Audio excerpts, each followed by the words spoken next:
Hello students, welcome to your all YouTube channel that's Economics with Gauri Singh। आज हम कुछ बहुत ही interesting सा करने वाले हैं। देखिए अब एग्जाम्स में टाइम बहुत कम बचा है, फुल चैप्टर की रिवीजन का टाइम है अभी।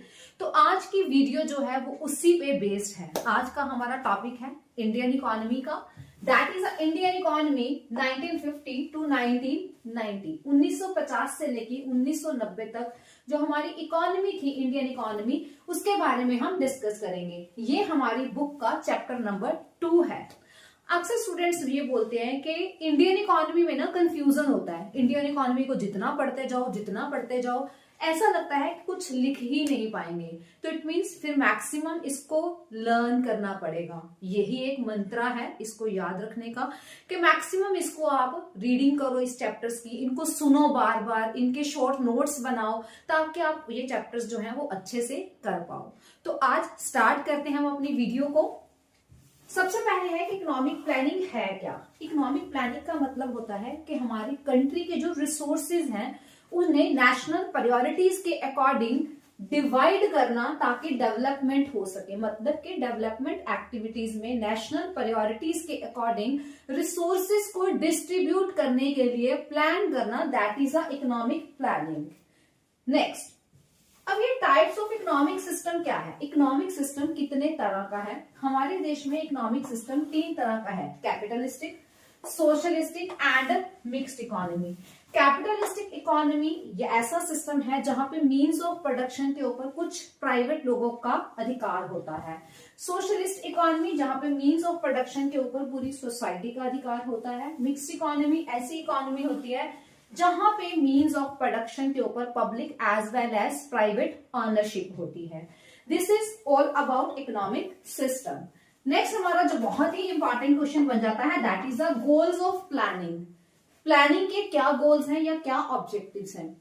देखिए अगर मैं 2-3 साल पहले की बात करूं तो ये क्वेश्चन डायरेक्टली 6 मार्क्स में पूछा जाता था। लेकिन आज का जो ट्रेंड है, जैसे सीबीएसई के कुछ सैंपल पेपर्स को एनालाइज करते हैं तो इसमें से ये जो प्लानिंग्स है या गोल्स हैं, इनमें से एक पॉइंट के ऊपर ही 3 या 4 मार्क्स का क्वेश्चन बनाया जाता है।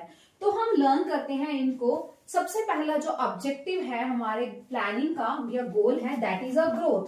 अब इसको याद कैसे किया जा सकता है, छोटा सा एक निमोनिक है, that is a James, GEMS, James. G means growth, E means equity, M means modernization, S means self-reliance। ये 4 ऑब्जेक्टिव्स हैं प्लानिंग के।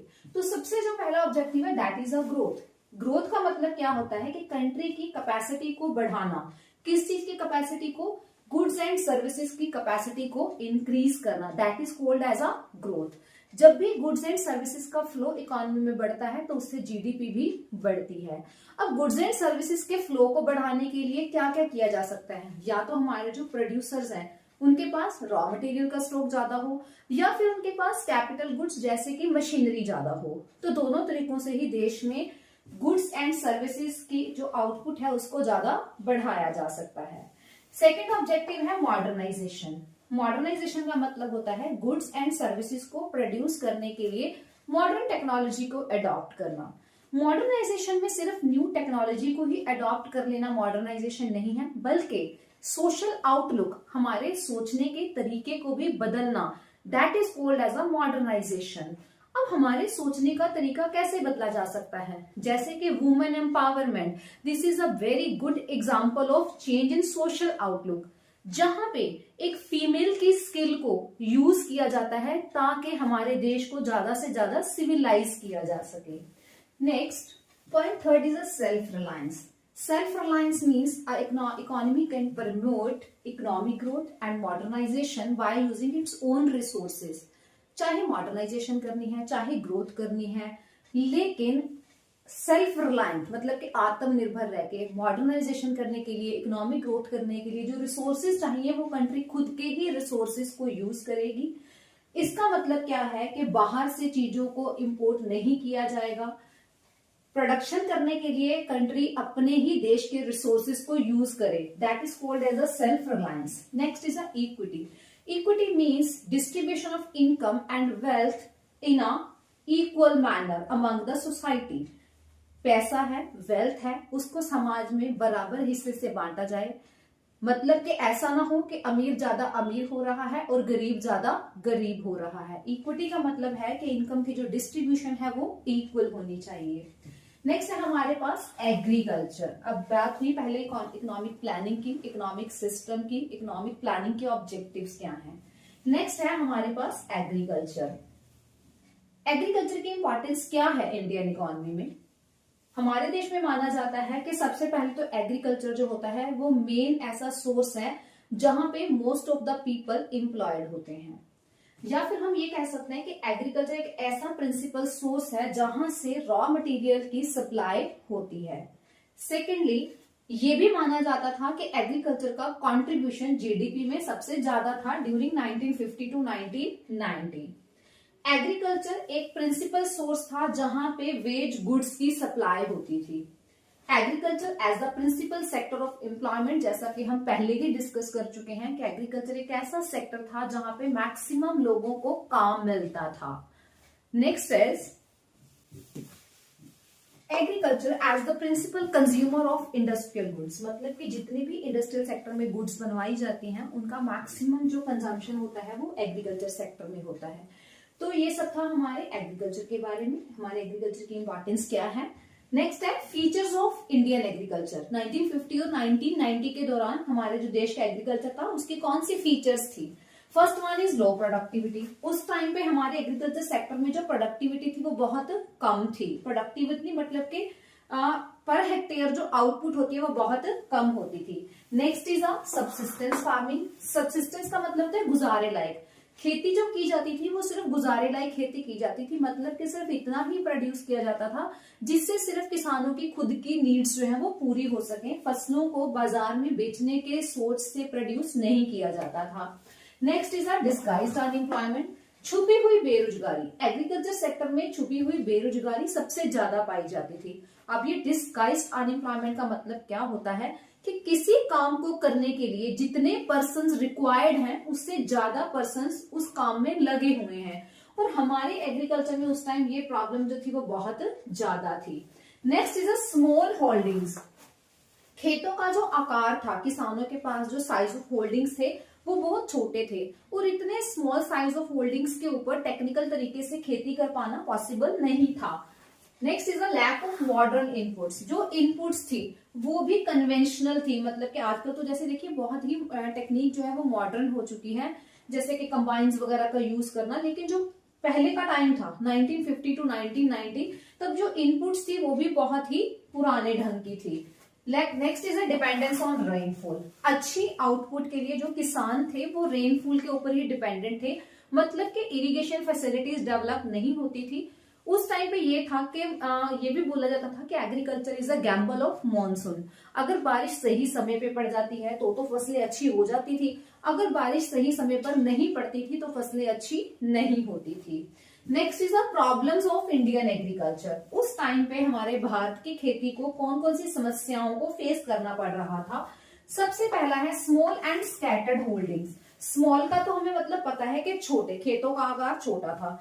स्कैटर्ड का मतलब है कि बिखरी हुई जगह। किसानों के पास एक जगह पे इकट्ठी जमीन नहीं थी, जमीन जो थी वो अलग अलग जगह पे थी। मतलब कि जैसे 1 एकड़ जमीन किसी एक जगह पे है, 1 एकड़ जमीन किसी दूसरी जगह पे पड़ी है। तो स्कैटर्ड होल्डिंग्स और स्मॉल साइज की वजह से वहां पे टेक्निकल वे से खेती कर पाना पॉसिबल नहीं था। डेफिशिएंसी ऑफ फाइनेंस, ये बहुत बड़ी समस्या थी। किसानों को फसल को प्रोड्यूस करने के लिए कुछ इनपुट्स रिक्वायर्ड होती हैं, उन इनपुट्स को खरीदने के लिए जो फाइनेंस उनको चाहिए होता था वो उनके पास नहीं होता था। That was a big problem of Indian agriculture. Lack of permanent means of irrigation. Permanent सिंचाई के जो साधन थे वो भी हमारे किसानों के पास अवेलेबल नहीं थे।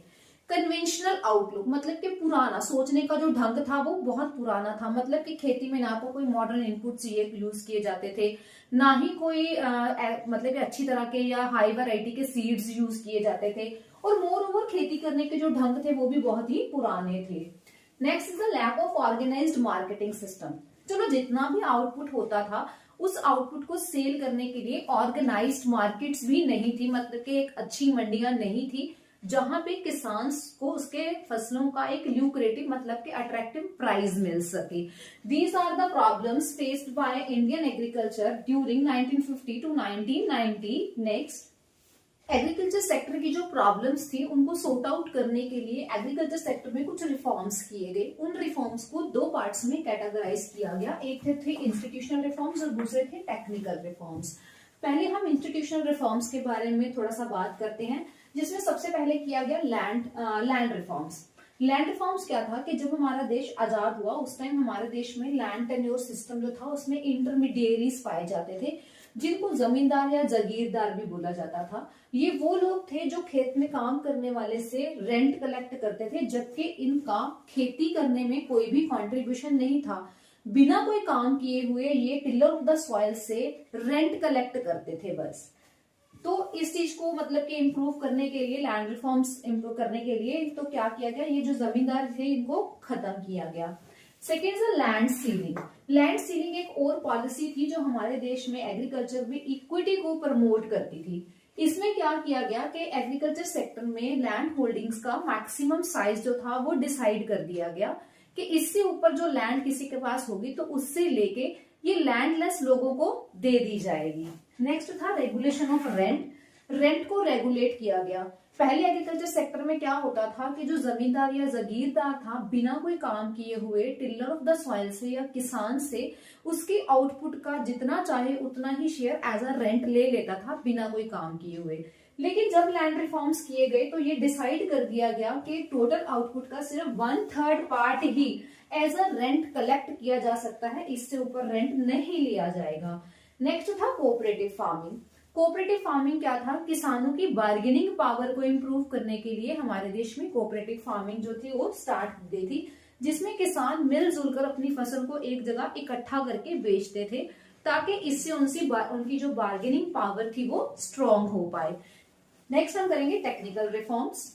टेक्निकल रिफॉर्म्स की वजह से आई हमारे देश में ग्रीन रेवोल्यूशन। ग्रीन रेवोल्यूशन का मतलब क्या था कि यहाँ पे HYV सीड्स मतलब कि हाई यील्डिंग वैरायटी सीड्स को यूज करने की वजह से खासकर व्हीट और राइस की जो आउटपुट थी वो बहुत ज्यादा इंक्रीज हुई थी।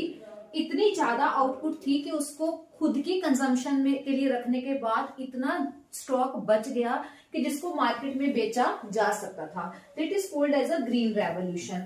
अब ग्रीन रेवोल्यूशन आई किसकी वजह से, सबसे पहले तो था यूज ऑफ HYV सीड्स। इसका मतलब है कि फूड ग्रेन्स की प्रोडक्शन के लिए हाई यील्डिंग वैरायटी सीड्स को यूज किया गया।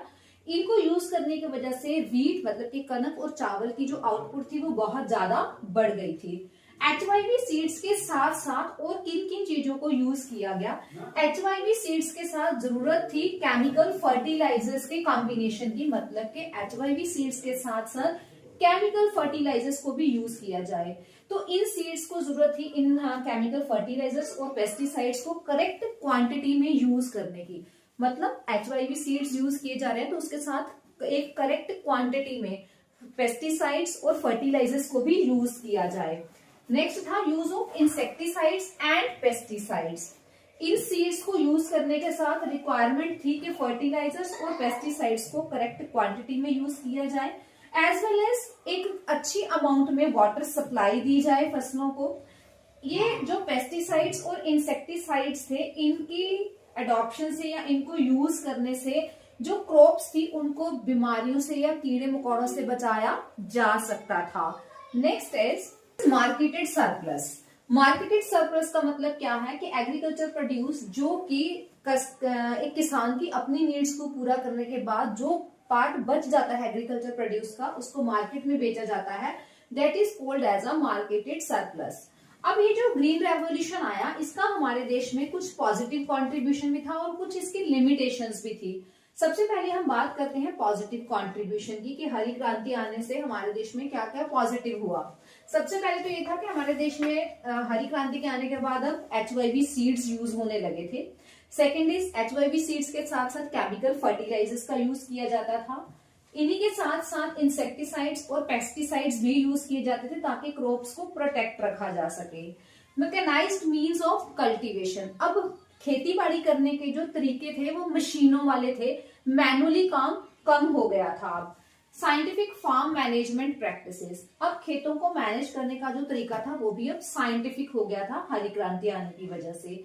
ये तो था हरी क्रांति का कुछ पॉजिटिव कंट्रीब्यूशन, लेकिन इसकी कुछ लिमिटेशंस भी थी। सबसे पहली लिमिटेशन तो ये थी कि सिर्फ लिमिटेड क्रॉप्स के ऊपर आई थी हरी क्रांति। वो लिमिटेड क्रॉप्स कौन कौन सी थी? कनक और चावल, सिर्फ राइस और व्हीट के ऊपर हरी क्रांति का इफेक्ट देखने को मिला, बाकी फसलों के ऊपर नहीं मिला। Next is a regional imbalance, हरी क्रांति आई लेकिन पूरे देश को इसका बराबर का बेनिफिट नहीं हुआ।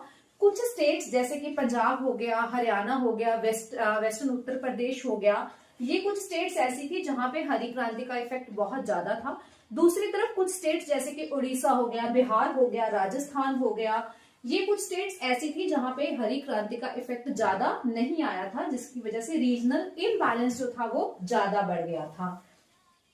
Third is increase disparity between small and a big farmers.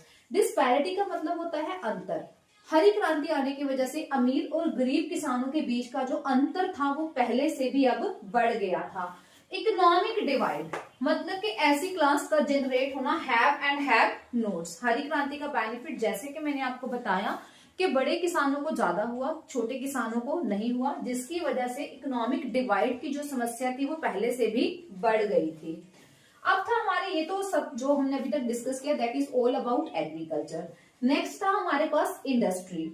Industry के लिए क्या क्या किया गया, क्या प्रॉब्लम्स थी, क्या इंपॉर्टेंस थी इंडस्ट्री की, वो डिस्कस करते हैं। तो सबसे पहले जो स्ट्रेटेजी इंडस्ट्रियल ग्रोथ के लिए अडॉप्ट की गई, उससे पहले हम डिस्कस करेंगे इंपॉर्टेंस क्या थी हमारे देश में इंडस्ट्री की। इंडस्ट्री को किसी भी देश के आर्थिक विकास का मुख्य केंद्र बिंदु माना जाता है। So industry is an epicentre of economic growth. Next, an emerging source of employment. Industry की वजह से हमारे देश में रोजगार की जो अपॉर्चुनिटीज हैं वो बढ़ जाती हैं। Source of mechanized means of farming, industrialization होने की वजह से ही नई नई मशीन्स बनती हैं, और जो एग्रीकल्चर है फिर उसमें मैनुअल लेबर का काम कम हो जाता है और वही काम हम मशीनों की हेल्प से करने लगते हैं। Industrial growth leads to the growth of civilization. जितनी इंडस्ट्रियलाइजेशन होगी उतनी ही हमारे देश में सिविलाइजेशन मतलब कि जो लोग हैं वो ज्यादा अपडेट होंगे। Next is infrastructure growth. Industry की ग्रोथ होने से इंफ्रास्ट्रक्चर की भी ग्रोथ होगी, क्योंकि जो इंडस्ट्रियल प्रोडक्ट्स बनाए जाएंगे उन्हें एक जगह से दूसरी जगह ले जाने के लिए इंफ्रास्ट्रक्चर फैसिलिटी की जरूरत पड़ेगी। तो इंडस्ट्री की वजह से ही हमारे देश में इंफ्रास्ट्रक्चर ग्रोथ जो होती है वो पॉसिबल हो पाती है। अब जब इंडस्ट्री की बात करते हैं तो इसके अंदर दो क्वेश्चंस बहुत ही इंपॉर्टेंट बन जाते हैं। पहला है इंडस्ट्रियल पॉलिसी रेजोल्यूशन, जिसको आईपीआर 1956 के नाम से जाना जाता है। ये बहुत ही इंपॉर्टेंट कॉन्सेप्ट है। अब अगर ये समझा जाए या ये सोचा जाए कि स्टेट मतलब कि गवर्नमेंट जो है उसका इकोनॉमी को ऊपर ले जाने के लिए रोल जो है वो बहुत इंपॉर्टेंट है, तो उसी चीज को ध्यान में रखते हुए हमारे देश में 1956 में आईपीआर पॉलिसी को अडॉप्ट किया गया। ये पॉलिसी रेजोल्यूशन जो है इसमें बहुत इंपॉर्टेंट चीजें इंक्लूड की गई। सबसे पहले इसमें इंडस्ट्री की क्लासिफिकेशन की गई। तो अब हम देखेंगे कि कौन कौन से प्रिंसिपल कंपोनेंट हैं हमारी आईपीआर पॉलिसी 1956 के। सबसे पहला कंपोनेंट है three fold classification of industries. IPR policy के अंदर सबसे पहले तो इंडस्ट्री को तीन पार्ट्स में कैटेगराइज किया गया। सबसे पहले वो इंडस्ट्री जो एस्टेब्लिश्ड और डेवलप्ड सिर्फ और सिर्फ सरकार के द्वारा की जाएगी। सेकेंड, ऐसी इंडस्ट्री जो पब्लिक और प्राइवेट मतलब के पार्टनरशिप के आधार पर एस्टेब्लिश्ड भी की जाएगी और डेवलप्ड भी की जाएगी। तीसरी कैटेगरी में वो इंडस्ट्री जो ना तो पहली कैटेगरी में आई है ना दूसरी कैटेगरी में आई है। जो अब इंडस्ट्री बच जाती है वो तीसरी कैटेगरी मतलब कि सिर्फ प्राइवेट सेक्टर के लिए छोड़ दी जाती है कि इसको एस्टैब्लिश करने का काम सिर्फ प्राइवेट सेक्टर के द्वारा किया जाएगा। Next, industrial licence. Industrial licence का मतलब क्या था कि प्राइवेट सेक्टर या फिर प्राइवेट सेक्टर इंडस्ट्री को स्टेट के कंट्रोल मतलब कि सरकार के कंट्रोल में रखने के लिए एक पॉलिसी बनाई गई जिसको लाइसेंस सिस्टम कहा जाता था। मतलब कि अगर किसी भी प्राइवेट सेक्टर ने अब इंडस्ट्री ओपन करनी है न्यू वाली तो उनको पहले सरकार से लाइसेंस लेना पड़ेगा। Next, industrial concession. ये पॉलिसी यूज की गई ताकि बैकवर्ड रीजन में इंडस्ट्री को प्रमोट किया जा सके। अकॉर्डिंग टू दिस, अगर कोई भी इंडस्ट्रियलिस्ट या कोई भी प्राइवेट एंटरप्रेन्योर जाकर मतलब कि बैकवर्ड रीजन में इंडस्ट्री लगाता है तो तो उसको बहुत सारी इकोनॉमिक मतलब के कंसेशंस जो है वो दी जाएंगी। तो this is all about IPR policy. I hope आपको समझ आ गई होगी। बहुत ही इंपॉर्टेंट पॉलिसी है ये, ध्यान से इसको समझिएगा। नेक्स्ट हमारे पास आ जाता है definition of small scale industry, SSI. इस पॉलिसी में से अक्सर देखा गया है कि एमसीक्यूज पूछे जाते हैं। तो सबसे पहले हम इसकी बेसिक डेफिनेशन करते हैं। प्रेजेंटली स्मॉल स्केल इंडस्ट्री किसी ऐसे यूनिट को कहा जाता है जिनकी फिक्स्ड इन्वेस्टमेंट जो है वो 10 करोड़ से कम है और जो टर्न ओवर है वो 50 करोड़ से कम है। मतलब कि फिक्स्ड इन्वेस्टमेंट 10 करोड़ से कम है और टर्नओवर जो है वो 50 करोड़ से कम है। ये एट प्रेजेंट की डेफिनेशन है एसएसआई यूनिट्स की। अगर इससे पहले की बात करें तब क्या था, कोई भी ऐसा इंडस्ट्रियल यूनिट जिनकी फिक्स्ड इन्वेस्टमेंट लिमिट 1 करोड़ से ऊपर नहीं है, मतलब कि 1 करोड़ के नीचे नीचे है, ऐसी इंडस्ट्री को स्मॉल स्केल इंडस्ट्री बोला जाता था।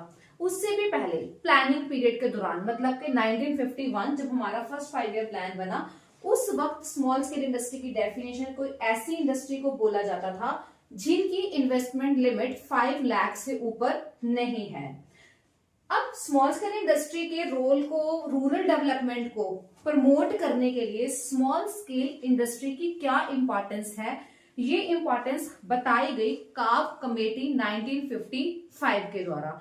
अब स्मॉल स्केल इंडस्ट्री की डेवलपमेंट किस कमेटी के द्वारा की जाती है, ये भी एक एमसीक्यू जो है वो अक्सर देखा गया है पेपर में। तो स्मॉल स्केल इंडस्ट्री जो है वो रूरल डेवलपमेंट को प्रमोट करने के लिए सिग्निफिकेंस जो है वो स्मॉल स्केल इंडस्ट्री का है और इसके बारे में बताया किसने, काव कमेटी 1955 में जो बनी।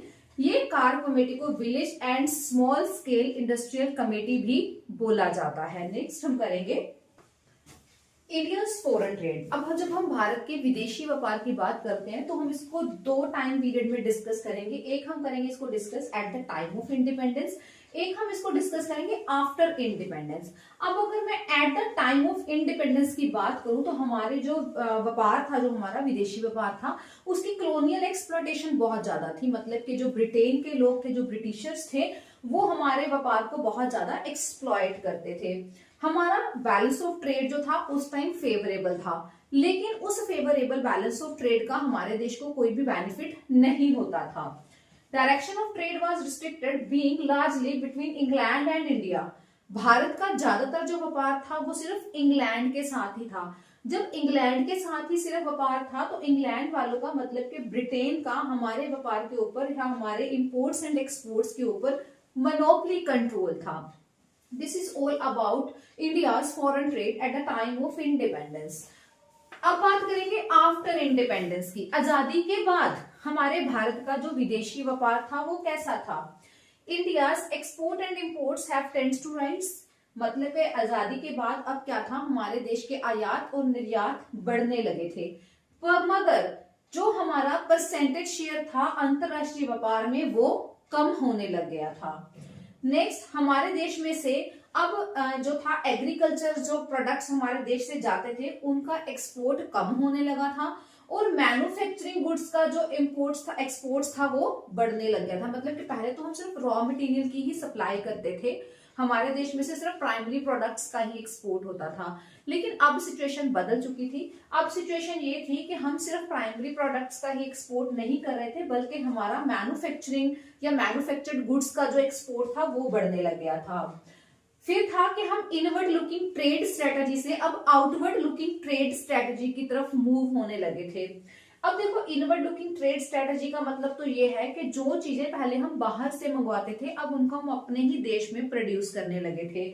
आउटवर्ड लुकिंग ट्रेड स्ट्रेटजी का मतलब क्या है कि अब हमारे देश में ग्लोबल इंटीग्रेशन पॉसिबल हो चुकी थी। अब हम अपनी इकोनॉमी को और देशों की इकोनॉमी के साथ जोड़ रहे थे। तो ये इनवर्ड लुकिंग ट्रेड स्ट्रेटजी क्या है, ये आपके सिलेबस का पार्ट है, इसको भी मैं आपको डिटेल में समझाऊंगी अभी। इनवर्ड लुकिंग ट्रेड स्ट्रेटजी, जिसको इंपोर्ट सब्स्टिट्यूशन पॉलिसी या इंपोर्ट सब्स्टिट्यूशन स्ट्रेटजी भी बोला जाता है, ये ऐसी स्ट्रेटजी है जहां पे फॉरेन एक्सचेंज को सेव किया जाता है। कैसे सेव किया जाता है?